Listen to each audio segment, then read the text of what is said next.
존경하는 성남 시민 여러분, 성남시 공직자 여러분, 또 언론인 여러분, 안녕하십니까? 김보석 의원입니다.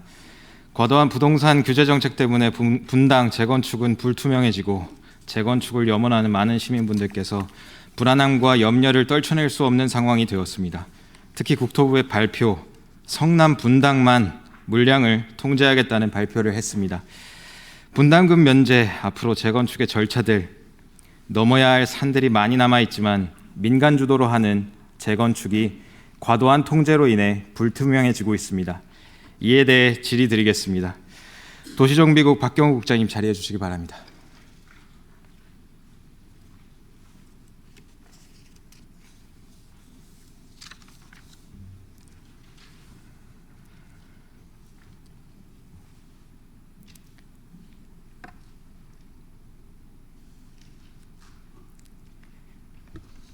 네, 도시정비국장 박경우입니다. 네, 안녕하십니까 국장님. 재건축 정책이 기준 없이 계속해서 변화하는 것을 볼 수 있습니다. 국토부에서 성남시와 협의한 내용이다라는 표현을 자주 사용하는 것을 보게 됩니다. 첫 번째로 질문 드립니다. 협의할 때 보통 국토부는 문서로 알려주나요? 문서로도 주지 않는 것으로 알고 있는데 맞습니까? 협의는 했다라고 하지만 자기들도 실질적으로 그 부분에 대해서는 규칙 사유가 일부 있기 때문에 일방적인 국토부에 이제 회의를 가다 보면 좀 약간의 좀 상명하복식의 좀 일방적인 어떤 지시 형태의 협의가 되는 경우도 좀 많이 있습니다. 저희 입장에서는 좀 억울하다고 그렇게 볼 수도 좀 있겠습니다. 예. 유선으로 통보하거나 미팅을 한다고 해도 구두로 통보하고, 다시 말해 협의가 아니라 통보하고 자료는 수거해 갈 때가 많다던데 맞습니까? 네, 자료는 일부 공개도 하고 일부 수거도 해가고 있는 실정입니다. 한 번의 통보로 재건축 사업의 추진의 기준이 이렇게 쉽게 변할 수는 없는 일입니다. 분당 재건축 사업은 97,600가구로 제일 큰 재건축 사업입니다. 분당 재건축이 이 큰 국가적 사업을 하면서 기준이 이렇게 쉽게 변하나요? 재건축 사업은 민간이 사업성을 바탕으로 공공기여를 하면서 진행하는 사업이기에 기반 시설을 민간 자본으로 조성합니다. 민간의 힘으로 진행하는 사업입니다. 그런데 이렇게 협의와 설명 없이 일방적으로 기준을 바꿔서 국토부가 제한한다니요. 있을 수 없는 일입니다. 또 질문 드리겠습니다. 국토부에서 선도사업지구에 대한 연내구역 지정을 완료하라는 불가능에 가까운 말을 하고 있습니다. 이에 질문 드립니다. 선도사업지구 설계 기간을 당초 어느 정도로 계획하셨습니까? 네, 선도사업지구는 국토부 발표에 따르면 작년에 이제 선도지구 물량은 선정 4개 지역에 대해서 선정을 했고요. 2027년까지 관리계획 수립을 해서 이주를 하고 착공을 한 다음에 2030년 입주하는 걸로 국토부는 계획을 그렇게 잡고 있습니다. 당초에 성남시와 계획했던 계획과는 상당히 다른 내용입니다. 연내에 마무리하라는 그런 말을 하고 있습니다. 그런데요, 불가능한 것을 가능하게 한다고 해도 힘든 것이 있습니다. 성남시에서 가능하도록 조건부 승인을 한다고 해도 단지로부터 계획안 자체가 도착하지 않으면 시에서 도울 것이 없지 않습니까? 일부 단지는 주민분들과의 의견이 조율되지 않고 있는 단지가 있는 것으로 알고 있습니다. 그 단지는 국토부에서도 파악하고 있을 것으로 생각됩니다. 의견이 조율되지 못하고 있는 약 4천 세대의 단지가 있고, 정비계획 단계에서 성남시가 신속하게 승인하여 경기도가 협조하고 국토부가 협조한다고 한들 주민분들로부터 계획안이 도착하지 않는다면 어떤 방법도 없을 것입니다. 성남시 재건축 담당자는 쳇바퀴 굴러가듯 계속 치열하게 일했습니다. 그런데 계속 제자리입니다. 주어지는 기간 안에 기본 계획을 지자체가 주도로 마련했습니다. 선도지구 지정까지 무사히 완료했습니다. 그런데 이제는 또 국토부의 물량 제한 통보로 쫓기듯이 어떤 계획안이 오든지 조건부로 최대한 승인을 하려고 노력할 것이고, 그럼에도 불구하고 어쩔 수 없이 남게 되는 불가한 단지에 대해서는 염려하게 되는 상황입니다. 무리한 일정을 제시받고 그 일정을 소화한다고 한들 주민 피해는 불보듯 뻔한 상황입니다.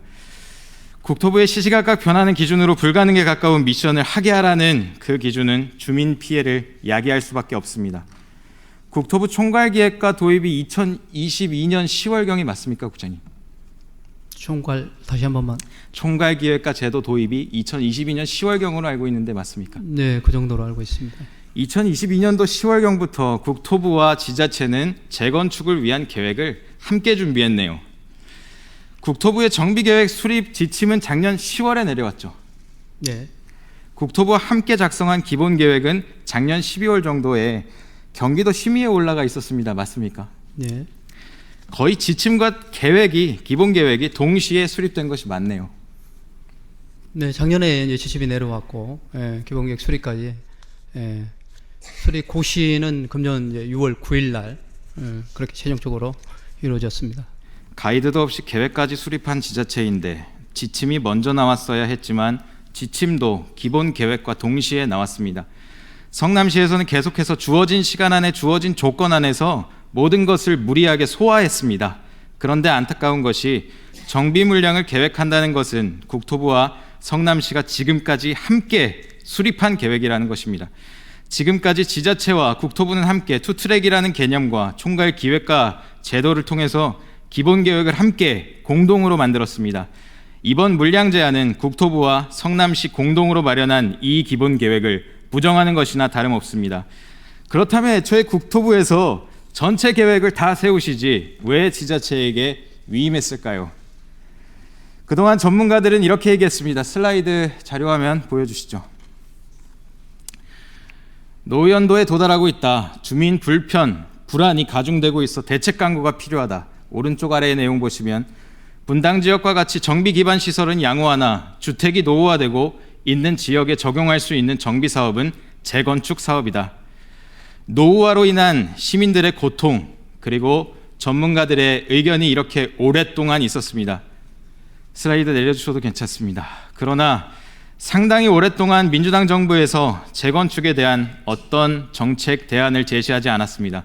지금까지 정책 대안이 없어서 시간이 없어서 신속하게 추진했고 지침도 없어서 성남시는 기본 계획을 동시에 완성했습니다. 짧은 시간에 미션을 완수했습니다. 그리고 그 계획에는 국토부가 함께했습니다. 그렇다면 기본 계획을 살펴볼까요? 국토부가 일방적으로 변경하기 전에 주민 공람된 2024년 9월 기본 계획안의 이주에 대한 내용은 이렇습니다. 자료 화면 보여주시죠. 제가 읽겠습니다. 현재 사업 중이거나 예정되어 있는 개발 사업 지구를 활용하여 이주 물량의 대응, 성남시와 인접한 주택 물량을 활용한 이주단지 공급이라고 되어 있습니다. 자료 화면 내려주셔도 괜찮습니다. 야탑동 이주단지 이슈는 2024년 12월 18일 국토교통부가 발표한 야탑동 1,500세대 주택 공급이 있었습니다. 근데 첫 번째로 갑작스럽게 시뮬레이션을 진행해 왔습니다. 이 야탑동 발표와 함께 갑작스럽게 시뮬레이션을 제시했습니다. 그동안 계획 기간 동안 전혀 볼 수도 들을 수도 없었던 이 시뮬레이션에 대한 정확성, 적합성, 타당성이 의심됩니다. 그리고 두 번째로 진행된다고 한들 1,500세대라고 하는데 또 정확히는 800세대 정도라고 합니다. 효과가 없습니다. 이주 물량 해소를 할 수 없는 터무니도 없는 숫자이고 그런데 이 계획을 수용하지 못했기 때문에 지금 국토부는 물량을 조절한다는 그런 입장을 나타내는 것을 이해할 수가 없습니다. 세 번째로 졸속행정, 기습행정이었습니다. 갑작스럽게 발표된 이 행정 발표는 28년도에 국한하는 이주 물량을 해소한다는 목적을 가지고 있었습니다. 기간적으로도 24년도 12월에 발표하여서 28년도에 물량 해소를 목적으로 한다는 이 정책은 기간적으로도 실현 가능성도 없었던 정책이었습니다. 야탑동 이주단지는 기한을 맞출 수도 없었고 국토부는 성남시가 제안한 5개 부지는 기한을 맞추지 못했다고 합니다. 기한을 맞출 수가 없었다고 합니다. 그런데 시기를 맞추기가 현실적으로 쉽지 않은 것은 야탑동 부지나 대체 부지나 동일합니다. 국장님 어떻게 생각하십니까? 맞습니까? 네, 저희가 의원님 말씀하신 대로 작년 12월 19일 날 국토부에서 그 야탑동 621번지에 대한 이주 대책을 발표한 바 있고요. 거기에 따라서 저희가 일부 12월 27일 날 취소 요청도 하고 최종적으로 5곳을 1월 3일 날 요청을 해서 금년도 1월 3일 날 요청을 해서 5월 16일 날 이제 최종적으로 공급 시기가 불일치하다. 그래서 수용이 불가능하다라고 하는 거는 의원님 말씀이 맞습니다. 예, 말씀 주신 것처럼 그 이후에 그렇게 대체 부지를 제안하고 또 그 이후에 또 다른 기타 부지를 계속해서 성남시는 국토부에게 제안했습니다. 맞습니까? 예. 네, 그동안 성남시는 당초 예정에도 없었던 계획을 받았지만 계속해서 대체 부지 제안을 드렸고 당초 예전부터 또한 개발 계획, 재발 제한 구역 해제 요청을 수차례 하면서 이주 대책 마련을 호소했습니다. 그러나 국토부는 무응답, 무대응, 무계획이었습니다. 국장님 수고하셨습니다. 들어가 주셔도 좋습니다. 네, 감사합니다. 다음은 부시장님께 질의 드리겠습니다. 부시장님 자리해 주시면 감사하겠습니다.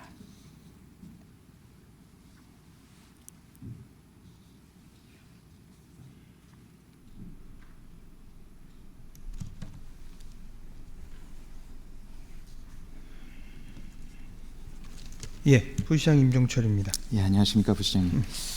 국토부는 이주단지, 이주 대책, 이주 물량 해소를 위한 주택 공급이다 하면서 용어를 계속 바꾸었고, 그리고 이주단지가 필요하지 않다는 과거 보도자료의 내용과는 다른 방향으로 용어와 방향을 바꿔가며 그 혼란의 단어 이주를 계속해서 얘기합니다. 기본 계획에도 없었던 이주단지 조성, 그리고 현재 그 이후로 물량 제한을 한다고 국토부 측에서 말하고 있습니다. 질문 드리겠습니다. 이것이 국토부의 현실입니다. 이것에 대해 성남시는 어떻게 대응하실 생각이십니까? 천천히 시간 가지시고 네. 말씀해 주셔서 괜찮습니다.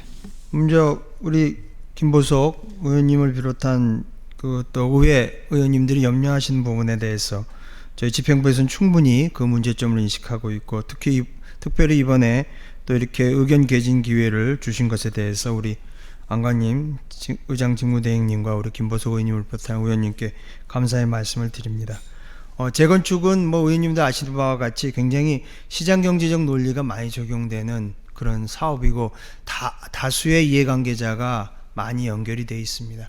근데 이런 재건축 상황은 의원님들 아시는 것처럼 주민의 삶의 질과 여러 가지 생활 등을 개선하기 위한 노력들인데 거기에 대한 부수적이며 좀 보조적인 이주 대책이라는 것이 이제 원활한 재건축을 하려는 건 맞지만 그 주 목적인 주민의 삶의 질을 보조적인 수단인 이주 대책을 가지고 연계해서 그 물량 자체를 통제한다는 것은 어떻게 보면은 주민들의 원래의 목적을 달성하기 위한 노력 등이 다 무산이 되는 그런 조치라고 생각을 하고, 특별히 이번에 국토부에서 발표한 내용은 의원님도 모두에서 지적하셨지만 성남시만 특별하게 불이익을 받는 대책이 되겠습니다. 물량도 전부 회수를 하고 심지어는 준 물량 자체도 그 이듬해에 다 회수하겠다는 조치이기 때문에 이런 모든 것들은 의원님도 지금 계속 통계적으로도 지적해 주셨습니다만 그런 부분 등을 계속해서 저희가 국토부하고 협의하면서 어떻게 하든지 이 문제점을 성남 시민의 재산권 확보 차원에서 성남시는 엄중한 책임감을 가지고 대응해 나갈 것으로 의원님들한테도 약속드리고 또 주민 여러분들한테도 명확하게 말씀을 드립니다. 예, 부시장님 답변 감사합니다. 제가 국토부 행정에 대한 한 가지 구체적인 사례를 드리겠습니다. 현재 물량 제한의 근거로 사용되는 조항이 있습니다. 그 조항이 생겨나게 된 에피소드를 말씀드리겠습니다. 자료화면 보여주시죠. 성남시는 1월에 5개 이주 물량 해소를 위한 대체부지를 제안합니다. 그런데 국토부는 5월 대체부지 제안 불가 통보를 하면서 단서 조항을 넣어라. 그래야 기본 계획을 승인하겠다라고 얘기합니다.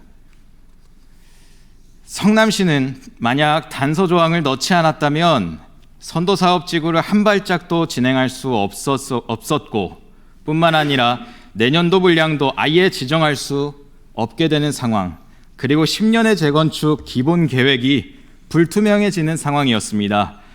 그래서 이 조항을 넣게 됩니다. 그리고 이 조항 안에 허용정비 물량이라는 용어는 관리처분인가 물량을 나타낼 때 쓰이는 단어인데 이 용어로 정비 예정 물량 통제를 국토부는 일방적으로 통보했습니다.